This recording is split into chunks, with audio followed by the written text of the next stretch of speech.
नमस्कार, आप देख रहे हैं न्यूज इंडिया। आपके साथ मैं हूं अभिषेक। यूपी के कासगंज में हालात बेकाबू होने के बाद कर्फ्यू लगा दिया गया है। तिरंगा यात्रा के दौरान उपद्रवियों ने बसों को फूंका और कई दुकानों को आग के हवाले कर दिया, जिसमें एक की मौत हो गई। वहीं 2 लोग गंभीर रूप से घायल हो गए। करीब 10 से भी ज्यादा लोग चोटिल हो गए। समाज के कंटकों ने एक बार फिर लॉ एंड ऑर्डर को कटघरे में खड़ा कर दिया। कई बेगुनाहों को इस भीड़ में अपना शिकार बनाया। इसी पर पेश है हमारा खास कार्यक्रम।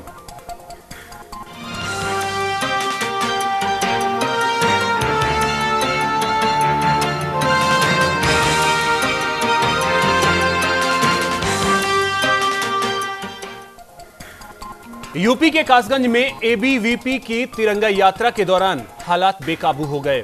प्रशासन को कर्फ्यू लगाना पड़ा। देखिए एक रिपोर्ट।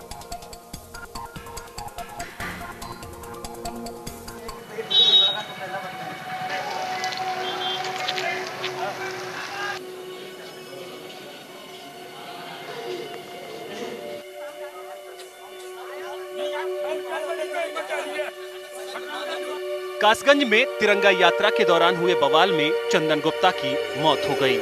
अंतिम संस्कार के दौरान शमशान से लौट रहे लोगों का गुस्सा फूट पड़ा, जिसके बाद सांसद राजवीर सिंह को भी धरने पर बैठने को मजबूर होना पड़ा। उपद्रवियों ने अब तक 4 दुकानों और 2 बसों को आग के हवाले कर दिया। अलीगढ़ मंडलायुक्त और आईजी समेत कई जिलों के अधिकारी और फोर्स को इलाके में तैनात किया गया। स्थिति तनावपूर्ण बन गए। आरएएफ, पीएसी और पुलिस को सामूहिक रूप से फ्लैग मार्च करना पड़ रहा है। लोगों के जहन में भय व्याप्त हो गया है। शहर के अलग अलग हिस्सों में आगजनी की जा रही है। कासगंज शहर के सभी पेट्रोल पंप बंद करा दिए गए। बसों की आवाजाही भी पूरी तरह से बंद कर दी गई है। बवाल की आग धीरे धीरे फैलती गई और ऐसे में साध्वी प्राची को भी कासगंज जाना पड़ा, लेकिन साध्वी के काफिले को रोक दिया गया। इस दौरान सिकंदरा राव कोतवाल से नोकझोंक भी हुई। गाड़ी की चाबी निकालने से समर्थक आक्रोशित हो गए। समर्थकों के साथ साध्वी पंत चौराहा पर धरने पर बैठ गईं। अलीगढ़, एटा और मथुरा बरेली मार्ग पर जाम लगा दिया गया। यूपी के कासगंज में हालात को लगातार काबू करने का प्रयास किया जा रहा है, लेकिन सवाल ये उठता है कि जब तिरंगा यात्रा निकाली जा रही थी तो ये बवाल कैसा? देशभक्ति के नाम पर वो कौन लोग हैं जो भीड़ का हिस्सा बनकर हमला कर रहे हैं? सरकार और प्रशासन कहां है? क्या घटना के बाद ही मोर्चा संभालने का काम रह गया है? आखिर कब तक देश में रहने वाले लोग ही देश के खिलाफ खड़े होकर एक दूसरे का खून बहाते रहेंगे? न्यूज इंडिया के लिए कासगंज से अभिषेक की रिपोर्ट।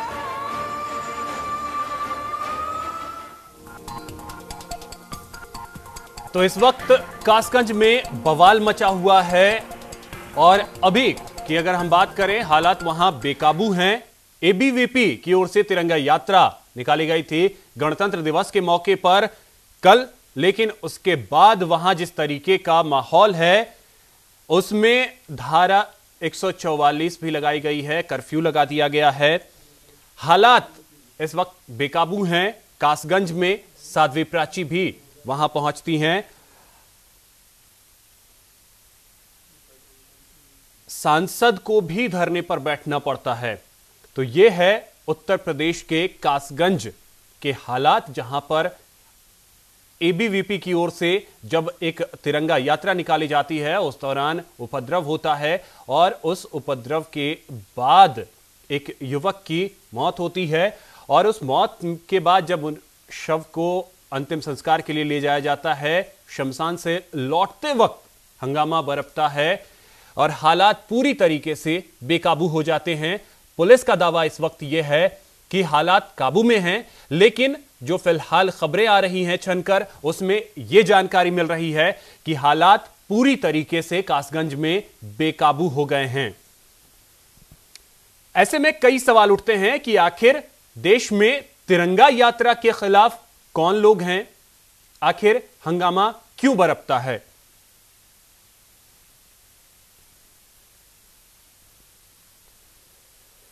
चलिए तो इस पे बात शुरू करें। इस वक्त हमारे साथ सुरेंद्र राजपूत जी जुड़ गए हैं, कांग्रेस प्रवक्ता हैं।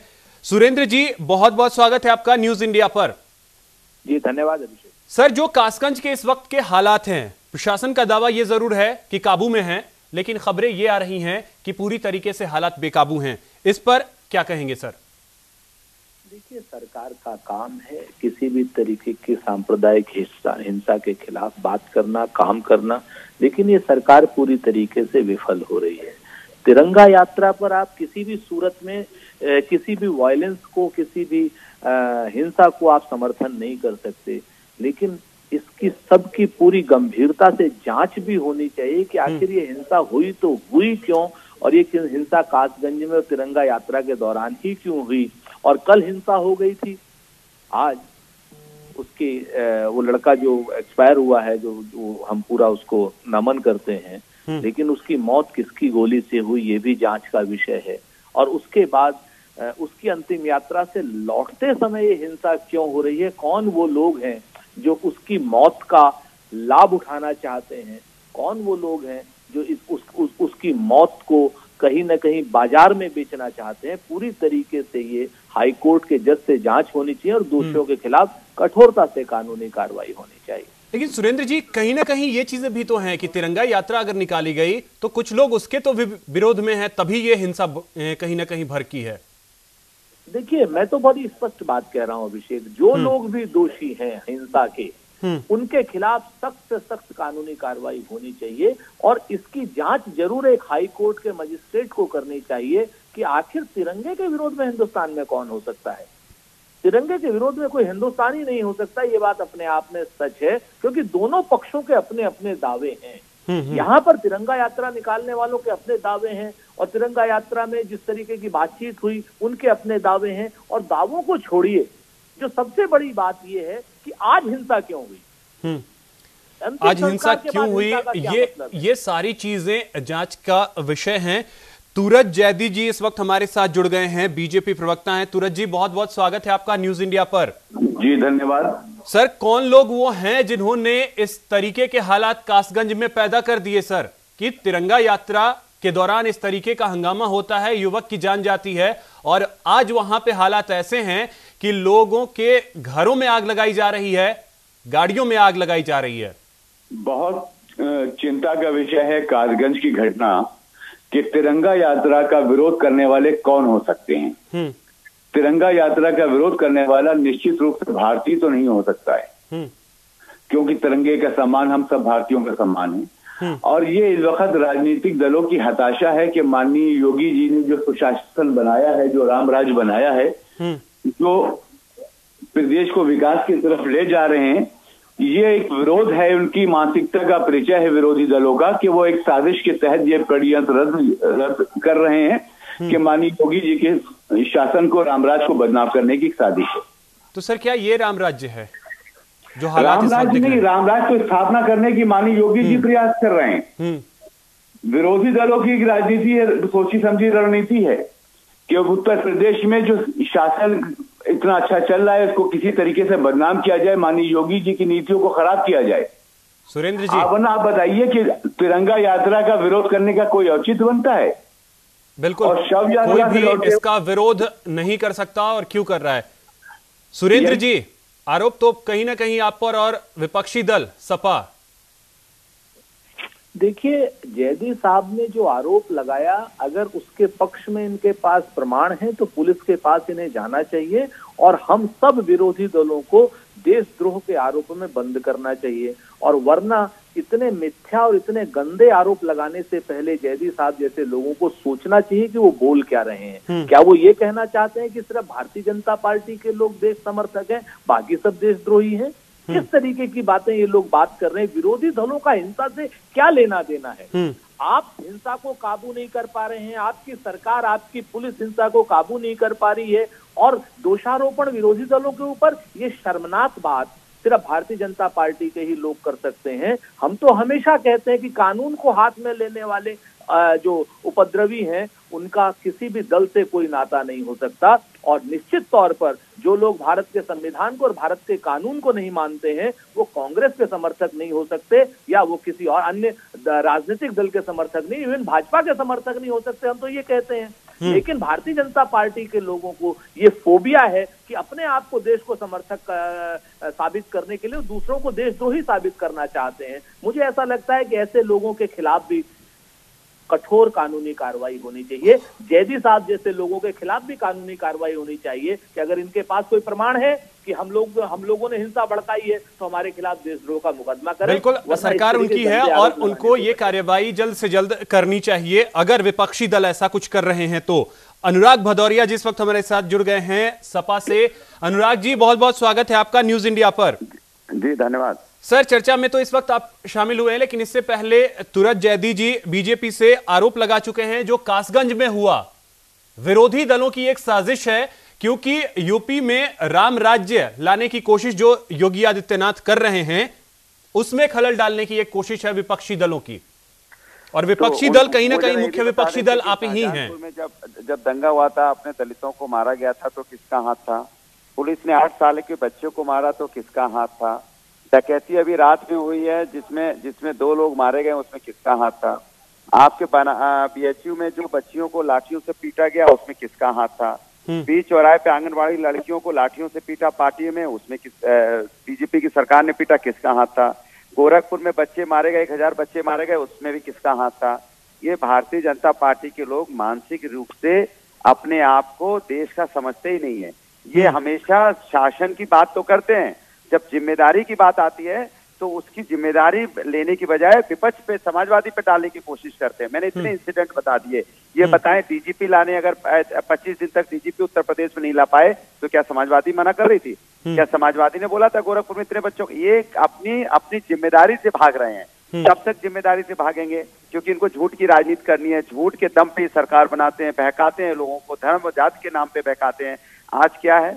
आज न्यायपालिका पे लोगों का विश्वास उठा है, लोगों का प्रशासन शासन पे विश्वास उठ रहा है। अगर इस तरह से रहा देश में अगर यही माहौल रहा, पहली बार पूरे इतिहास में ऐसा है कि जब यहाँ घटना हुई है, करणी सेना ने सुप्रीम कोर्ट की भी नहीं मानी और स्कूल के बच्चों तक। सर वो दूसरा पहलू है, उस पहलू पे कभी और चर्चा करेंगे, लेकिन जो अभी कासगंज के हालात हैं वो काफी खराब बने हुए हैं। तुरत जैदी जी, जिस तरीके से आपने आरोप कहीं ना कहीं विपक्ष पर लगाया, विपक्ष की ओर से भी जो है वो सवाल खड़े किए जा रहे हैं, लेकिन एक चीज आपसे समझना चाहेंगे कि विपक्ष को लेकर के जब आपके पास इतनी पुख्ता जानकारी होती है कि जो हंगामा है वो विपक्ष करवा रही है, तो सर पहले से तैयारियां क्यों नहीं होती हैं? देखिए, जो शरारती तत्व हैं वो पहले से बयान तो करेंगे नहीं आखिर। दूसरी चीज, माननीय मुख्यमंत्री जी ने स्पष्ट निर्देश दिया हुआ है कि उत्तर प्रदेश की शासन व्यवस्था, कानून व्यवस्था को किसी भी तरीके से ध्वस्त नहीं होने दिया जाएगा।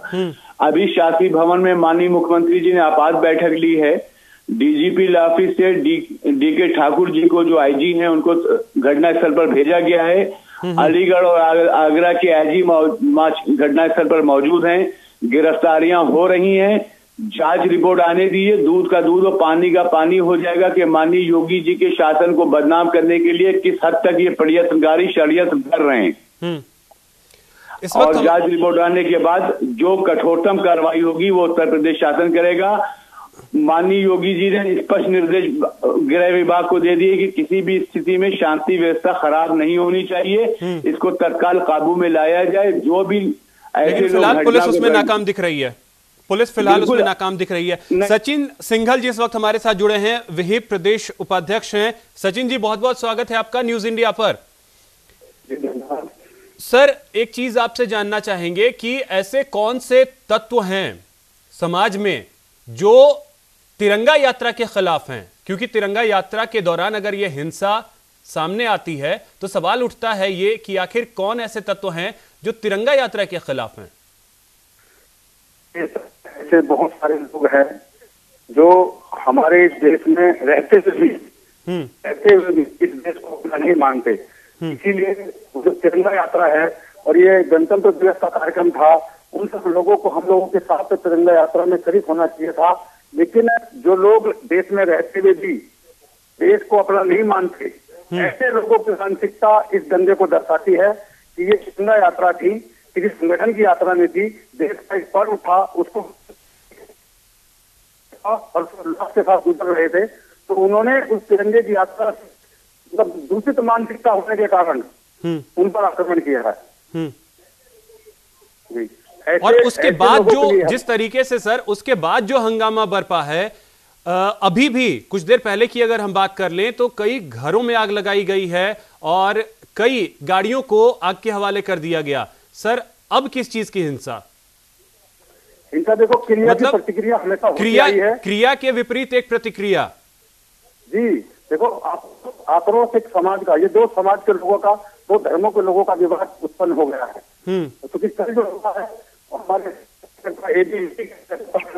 उनके साथ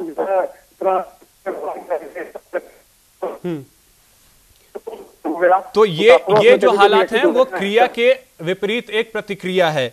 सुरेंद्र जी, जिस तरीके से क्रिया के विपरीत एक प्रतिक्रिया सामने आ रही है और अभी जो इस वक्त, हालांकि आप उसे नहीं देख पा रहे होंगे, जो हम इस वक्त तस्वीरें दिखा रहे हैं टेलीविजन स्क्रीन पर, कई घरों में आग लगाई गई है, गाड़ियां जो हैं वो पूरी तरीके से जलती हुई नजर आ रही हैं। तो सर ये क्रिया के विपरीत प्रतिक्रिया, ऐसे में यह माना जाए कि प्रशासनिक तंत्र पूरी तरीके से फेल है कासगंज में? ये कहा किसने क्रिया के प्रति? ये बंसल जी कौन थे, मैं सुन नहीं पाया। जी, सचिन सिंघल जी विहिप के प्रदेश उपाध्यक्ष हैं। इनके खिलाफ तो देशद्रोह का मुकदमा हो जाना चाहिए। अगर कोई शख्स ये कहे कि क्रिया के विपरीत प्रतिक्रिया होगी तो कानून क्या करेगा? अगर आंख के बदले आंख ही एक उपाय है तो ये तो पूरी दुनिया अंधी हो जाएगी। ये तो देशद्रोह का सीधे सीधे मुकदमा बनता है सिंघल जी के खिलाफ। तो जिस तरीके की इन्होंने भाषा का इस्तेमाल किया है, शासन कहाँ है, कानून कहाँ है, प्रशासन कहाँ है, पुलिस कहाँ है? ताकत देना बदमाशों को, ये क्या कोई क्रिया के विपरीत प्रतिक्रिया है? एक बदमाशी करेगा, दूसरा समुदाय भी बदमाशी करने लगेगा। उत्तर प्रदेश का शासन क्या पंगु हो गया है? योगी जी क्या कर रहे हैं? आप समझिए इस बात को, किस तरीके की बयानबाजी इस समय विश्व हिंदू परिषद के नेता के द्वारा की गई है। ये अक्षम्य कहीं ना कहीं बयानबाजी है। इस बयानबाजी का कॉग्निजेंस लेना चाहिए और आपको ये वीडियो अपना कहीं ना कहीं पुलिस को भेजना चाहिए, जिम्मेवार चैनल होने के नाते, कि वो इसके खिलाफ कानूनी कार्रवाई करें। देशद्रोह की बात कर रहे हैं ये लोग, कानून द्रोह की और राजद्रोह की बात कर रहे हैं ये लोग। तुरज जैदी जी, काम है दोषियों को दंडित करना, ना कि भीड़ का काम है दोषियों को दंडित करना। तुरज जैदी जी, इसका जवाब अब आपसे चाहेंगे। देखिए, जो सिंघल जी का वक्तव्य है वो उनका अपना व्यक्तिगत वक्तव्य होगा, वो उत्तर प्रदेश सरकार का या भारतीय जनता पार्टी का वक्तव्य नहीं है। सबसे बड़ी स्थिति यह है कि आज कौन सी स्थिति ऐसी आई है कि जब देश में तिरंगा यात्रा का विरोध हो रहा है, और हो रहा है तो क्यों हो रहा है, किस स्तर पर हो रहा है, इसकी जांच प्राथमिकता के बिंदु पर होनी चाहिए। अगर भारत में रहने वाले किसी भी नागरिक को, चाहे किसी भी धर्म संप्रदाय का हो, देश के संविधान के प्रति, देश के तिरंगे के प्रति, देश के गान के प्रति, देश की जो मर्यादा है उसके प्रति उसकी आस्था नहीं, तो उसको भारत में रहने का अधिकार ही नहीं। ये आपकी बात बिल्कुल सही है, लेकिन इस जो भी घटनाक्रम हुआ, उस घटनाक्रम के बाद क्यों इस तरीके की हालत वहां पे बने? ऐसे हालात क्यों बने हुए? यही तो षड्यंत्र किया जा रहा है माननीय योगी राज के लिए। माननीय योगी जी ने जो आदर्श प्रस्तुत किए हैं, माननीय मुख्यमंत्री जी ने उत्तर प्रदेश में जो शासन व्यवस्था स्थापित की है, उसको बदनाम करने की साजिश की जा रही है। उसी साजिश का तो पर्दाफाश होगा। जांच की रिपोर्ट तो आने दीजिए, कठोरतम से कठोरतम कार्रवाई उत्तर प्रदेश शासन करेगी। अनुराग भदौरिया जी, एक चीज आपसे जानना चाहेंगे। अभी मतलब अगर कहें तो ऑलमोस्ट एक साल पूरे होने जा रहे हैं। एक साल पहले तक यूपी में आपकी सरकार थी, अखिलेश यादव वहां के मुख्यमंत्री थे, और यूपी में आए दिन इस तरीके की घटनाएं सामने आ रही हैं। इन एक सालों में क्या परिवर्तन देखते हैं? एक सालों में इतना परिवर्तन हुआ है कि लगातार दंगे हो रहे हैं, लगातार चोरी डकैती मार काट 48% बढ़ गई है। घटनाएं, बेरोजगारी का आलम यह है कि 73% बेरोजगार हो चुके हैं जब से योगी जी ने अपनी कुर्सी संभाली है, और 48% बलात्कार की घटनाएं घट रही हैं, डकैती 33% बढ़ गई है, और अपहरण की घटनाएं 52% हो गई हैं। ये इन्होंने यहाँ पे इतने दिनों में हमारे प्रदेश को दिया है। और दूसरा देखिए, और जब कोई बात होती है तो हमेशा ये कहते हैं कि नहीं नहीं हमारे सख्ती से कार्रवाई हो रही है, सख्ती से कार्रवाई की जाएगी, जो दोषी होंगे बचेंगे नहीं, जेल के अंदर चले जाएंगे।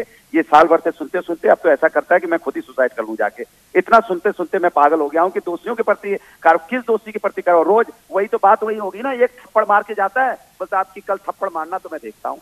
फिर दूसरे दिन आके एक थप्पड़ की जगह एक चाकू मारता है, कहता कल तुम आना साले तब तुमको ठीक करूंगा चाकू मारना।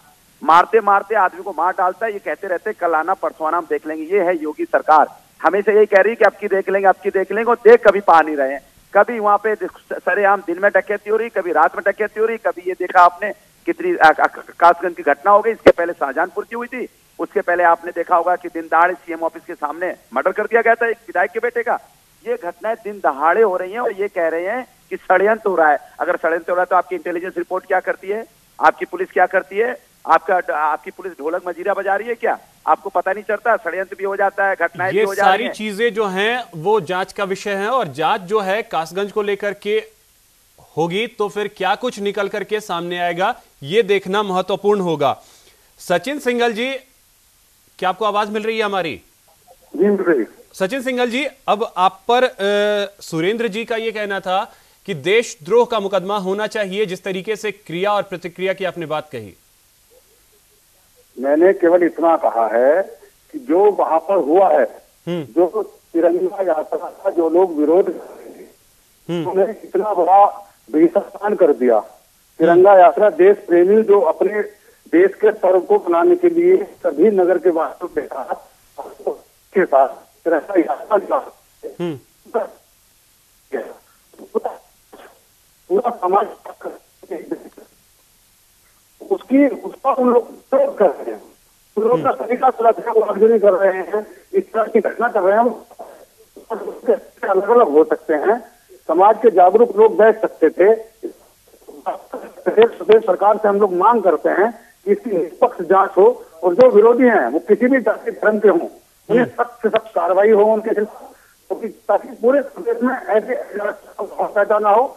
और इस घटना के में प्रदेश सरकार ऐसी कार्रवाई करे, आगे से कोई भी ऐसे गणतंत्र दिवस का पर्व मना रहे थे देश का, उसमें ऐसी घटना कर दी ताकि उन लोगों को सबक मिले।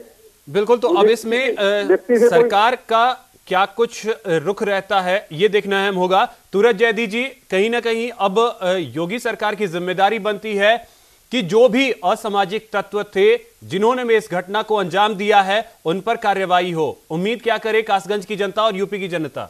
मान्यवर उत्तर प्रदेश की जनता को माननीय योगी जी आश्वासित कर रहे हैं। माननीय योगी जी का यह पूरा आश्वासन है देश की जनता के, हर नागरिक के लिए, प्रदेश की जनता के लिए, कि उत्तर प्रदेश की शासन की गृह विभाग जो है कठोर से कठोर कार्रवाई करेगा विद्रोहियों के लिए, दंगाइयों के लिए, चाहे वो किसी भी जात धर्म और संप्रदाय का हो। जो देश विद्रोह की बात करेगा वो जरूर जेल के अंदर होगा।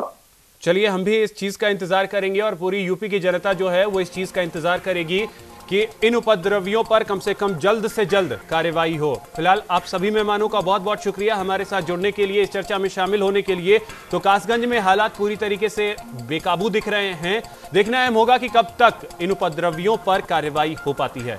फिलहाल इस कार्यक्रम में इतना ही। देखते रहें न्यूज़ इंडिया। नमस्कार।